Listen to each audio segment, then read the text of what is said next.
líder de sucesso no mundo dos negócios. Papo com o gestor.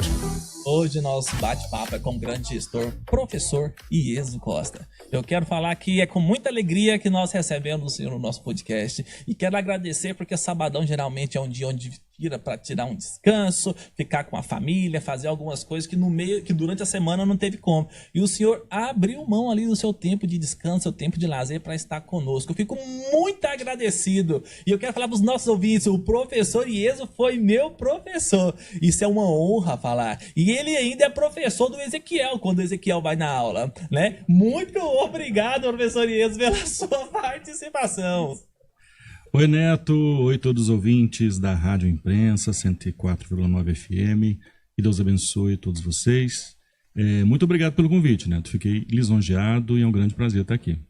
Fantástico. O professor Ieso, ele é coordenador dos cursos de administração e ciências contábeis ali da Unievangélica, uma instituição que eu guardo no meu coração e também guardo no meu lápis. Eu tive a oportunidade de fazer ali 2 MBAs, um na área de finanças, outro na área de marketing. O senhor...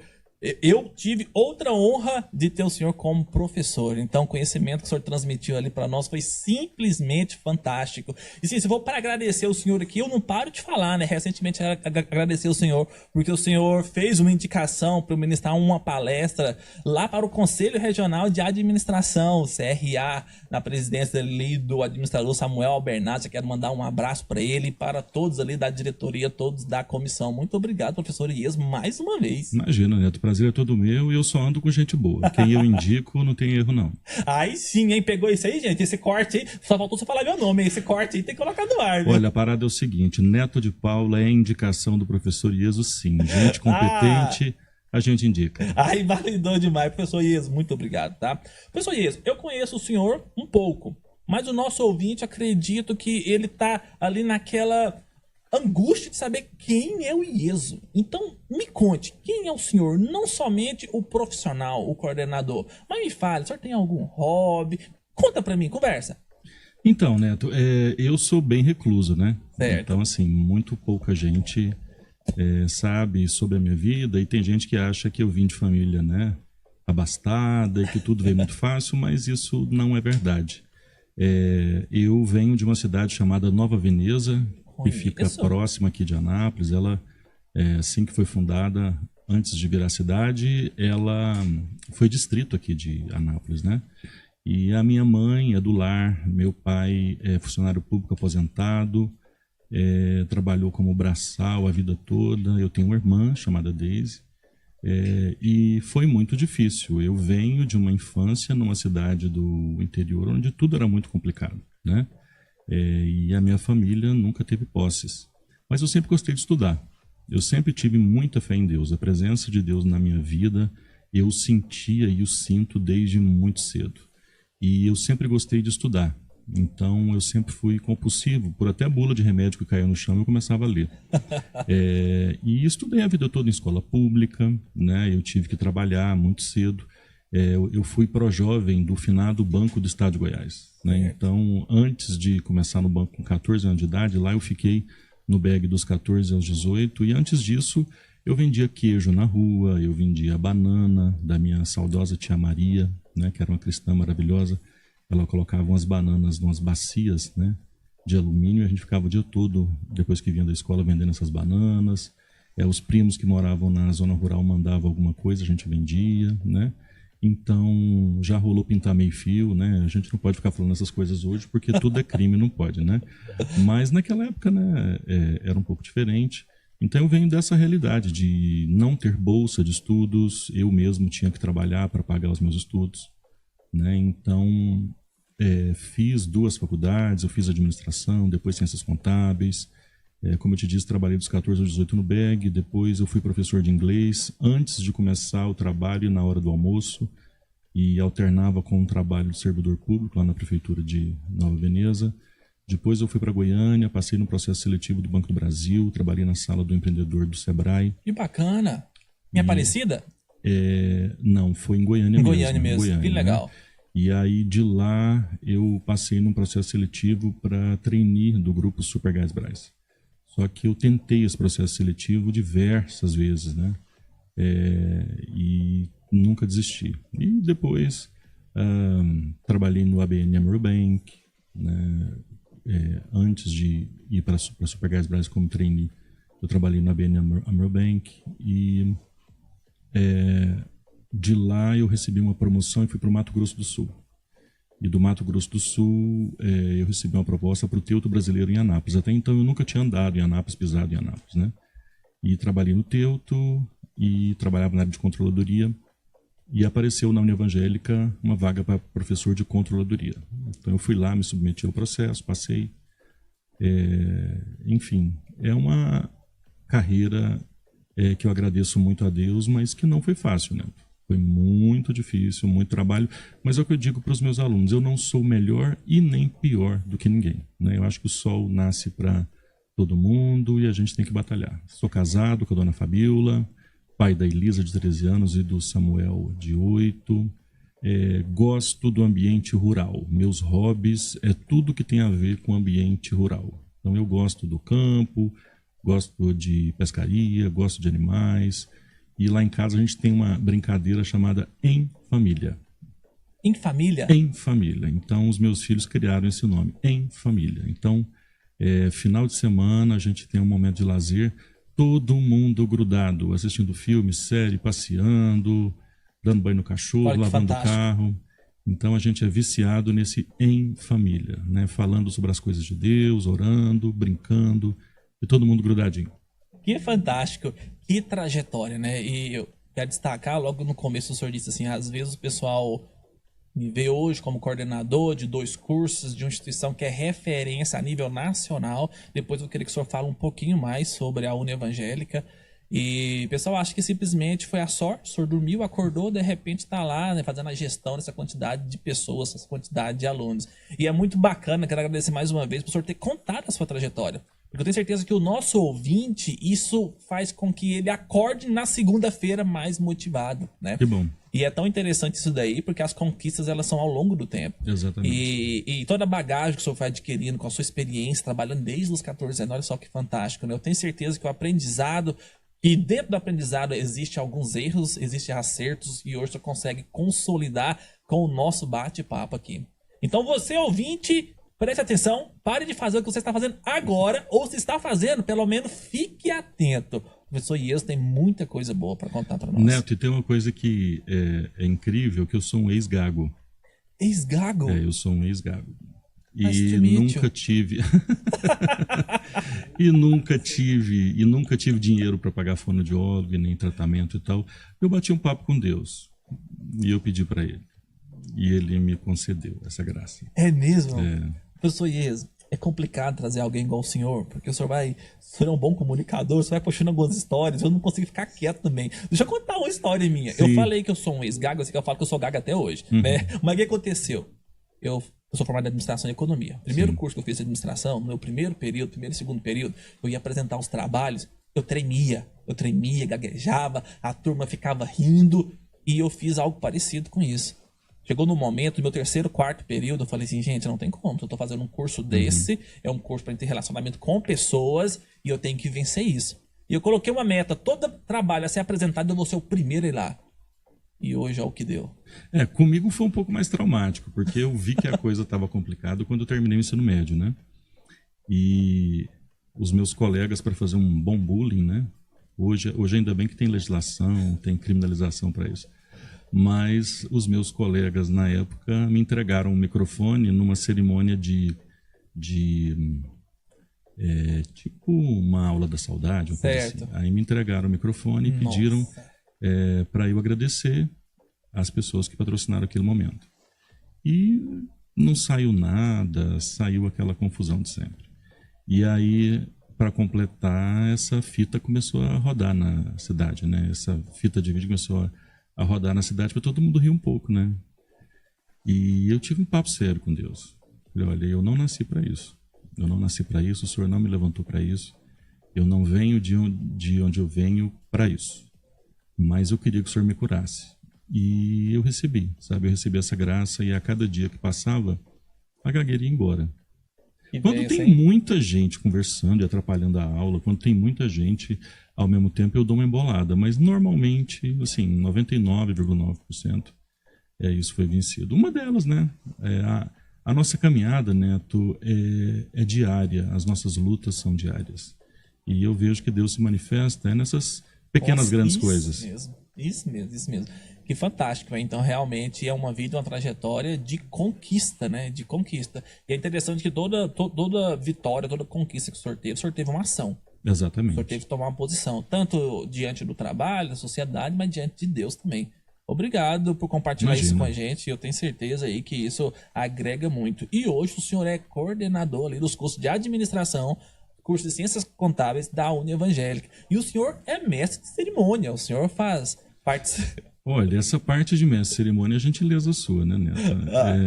Alguns colegas, de vez em quando não encontram ninguém, falam assim, tá bom. Deus, vai lá e quebra um galho e tal. Que isso? Mas, enfim, eu sou só professor. Tem mais ou menos mesmo. uns 60 dias que eu presenciei o senhor conduzindo um evento. Que elegância, viu? que é isso? Gentileza sua, meu amigo. Mas eu quero saber sobre a Unievangélica, que é a instituição onde o senhor faz a gestão. Gostaria de começar com uma pergunta. Tanto alunos quanto ali a equipe do senhor. Hoje o senhor gerencia uma equipe de mais ou menos quantas pessoas? Olha, Neto, assim, é uma infraestrutura muito grande e tem um grupo de pessoas direta e indiretamente que trabalha comigo. Eu estou na Unievangélica há 21 anos. Eu comecei como professor de controladoria e passei diversas funções, como 100% do tempo professor, depois eu coordenei estágio, depois eu coordenei TCC, depois eu coordenei empresa júnior. Em 2010 eu assumi a coordenação do curso. De lá para cá veio a educação à distância também. Então eu coordeno os 2 cursos de maneira presencial, né? São aí no presencial, somando os 2 cursos, vai dar uns 500 alunos. Nossa! E no EAD a gente tem aí por volta, só de administração e contábeis também, uns 500 alunos. E eu também sou professor de disciplinas online, e a Unievangélica tem cerca de 10 mil alunos. Então, algumas disciplinas online que eu ministro, eu não tenho a ideia de quantas pessoas são alcançadas, né? Entendi. E a rede social bomba, porque as pessoas clicam lá e falam, você é meu professor, né? E aí, do nada, você vê sua rede social com 50 mil pessoas, 45 mil pessoas. E você está no supermercado e as pessoas dizem, você é meu professor. Eu falo, que honra, o prazer é todo meu, né? Só o Ezequiel que não fala isso, entendeu? Né? Mas, enfim, brincadeira, Ezequiel. Mas é um número muito grande, então são muitos professores, né? Hoje a gente concentrou um pouco mais o número de professores, mas já chegou um número de mais de 40 professores e tem todo um grupo de apoio que nos dá suporte que é muito grande, né? Então é muito grande, é até difícil dizer quantas pessoas, porque eu dependo do setor de marketing, eu dependo do setor de comunicação, eu dependo do setor financeiro, eu dependo da reitoria, das pró-reitorias. Então todas essas pessoas que gentilmente colaboram conosco o dia todo dá um número muito grande. Literalmente o senhor é envolvido por stakeholders, né? Exatamente, né? E a minha grande paixão, depois da dona Fabíola e dos filhos, é o segmento empresa. Então eu sempre quis o segmento empresa, né? Com 6, 7 anos de idade, eu pegava o canhoto do talão de cheque do meu pai e da minha mãe e brincava com a minha irmã Daisy de comprar e vender, falar com gente, simular que estava fazendo uma reunião de negócios. Que legal. Então, e eu gosto muito de gente, né? Eu paro qualquer coisa para bater um papo com a tiazinha lá do supermercado, que não dá conta de carregar as compras, do seu Zé ali da banca de revista. E pessoas, eu acho esse fenômeno, pessoas interagindo na empresa para o sucesso organizacional, isso me causa arrepios, porque é muito gostoso, é uma sensação muito boa. Quem seríamos nós se não fossem os nossos stakeholders, né? E por falar em stakeholders, o nome veio do Ezequiel de Paula, né? E ele é meu sócio em vários projetos. Para quem não sabe, ele é meu irmão. E quando nós conversamos, eu falei com ele, eu falei assim, olha, vou fazer o convite para o professor Ias, o que você acha? E ele, fantástico. Por que o nosso objetivo? O senhor é da área de pessoas, né? Que é uma área que o senhor atuou bastante, Uhum. tanto na informação, quanto docência, e quanto no dia a dia mesmo, Sim. né? E o nosso objetivo é que, de forma rápida, o senhor traga alguns insights, algumas informações para nós aqui. Com toda essa experiência que o senhor tem, quais foram os principais desafios que o senhor teve em lidar com pessoas? E desses desafios, como que o senhor conseguiu contornar isso? Bom, Neto, eu sempre fui meio precoce, né? Eu entrei na faculdade com 15 para 16 anos. E eu acho que eu não fui precoce por que eu achava bonitinho, mas assim, eu tinha que fazer alguma coisa, né? Então eu morava numa cidade de 5 mil habitantes e o máximo que eu poderia alcançar era trabalhar num caixa de supermercado, num pit dog, alguma coisa. E eu precisava pular. Então, assim, o sapo tem que pular. Então, esse aperto aí, essa pressão, isso aí é muito importante. Eu sempre tive muitos problemas com pessoas que não souberam respeitar a minha idade. Então, todas as vezes que eu chegava para interagir com algum grupo, as pessoas sempre tinham aquelas brincadeiras assim: a sua idade é o meu tempo de experiência, né? As pessoas me escutarem, né? As pessoas me aceitarem pela pouca idade, trabalhando em departamentos, em setores onde tinha pessoas com mais idade. Então, o conflito, o não, o preconceito pela idade, o preconceito porque eu venho de família pobre e não tenho posses e minha família nunca teve nenhum feudo nesse Brasil afora, né?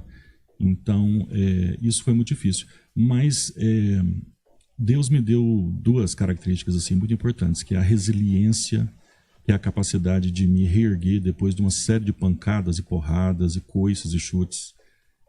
Então Deus me deu essa resiliência, que Ele tem me dado graça para que eu não desista. Então eu não desisto, Neto. Que fantástico. Eu só desisto quando Deus fala assim para mim: chega, parou. Quando vem dele, né? Exatamente. Então quando Ele fala forte no meu coração assim: chega, parou, parou. Eu ainda demoro um pouco ali, né? Mas eu não desisto. E uma característica que eu tenho é de respeitar as pessoas, né? Eu respeito as pessoas, eu faço tudo o que eu posso para tirar o fardo das pessoas no sentido de facilitar a convivência. Então eu celebro o aniversário de todo mundo, eu recebo muito bem todo mundo, eu puxo a orelha de quem tira o foco do grupo e causa picuinha, fofoquinha e problema. Então eu preciso de um clima de trabalho favorável, onde todo mundo está harmônico, brincando, feliz, dando ideias, participando sem críticas. E se tem alguém que, mesmo eu advertindo algumas vezes, insiste, eu troco e tiro da equipe, porque se eu não fizer isso, eu vou matar a mina d'água, né? Então essa mina d'água importante é quando as pessoas dão o seu melhor, participam, opinam, são agradáveis, têm rusgas e se perdoam, mas esse clima fértil dá tudo que a gente precisa. Você que está nos acompanhando pelo YouTube, dá um tchau, professor Ias. Opa. Aqui. Você que está nos acompanhando pelo YouTube, professor Ias dando dicas sábias de como conduzir pessoas. E quando o senhor fala assim que eu dou os parabéns, eu converso, isso daí traz muita pessoa para próximo de você, exatamente, né? E te dá liberdade tanto para descontrair, tanto para, num momento mais profissional, o senhor falar o que tem que ser dito, sim, né? Sim, e falar com muito respeito. Isso. Né? A gente precisa conversar com as pessoas individualmente, a gente tem que se envolver com as pessoas, ter compaixão com as pessoas, jamais puxar a orelha ou expor alguém em público.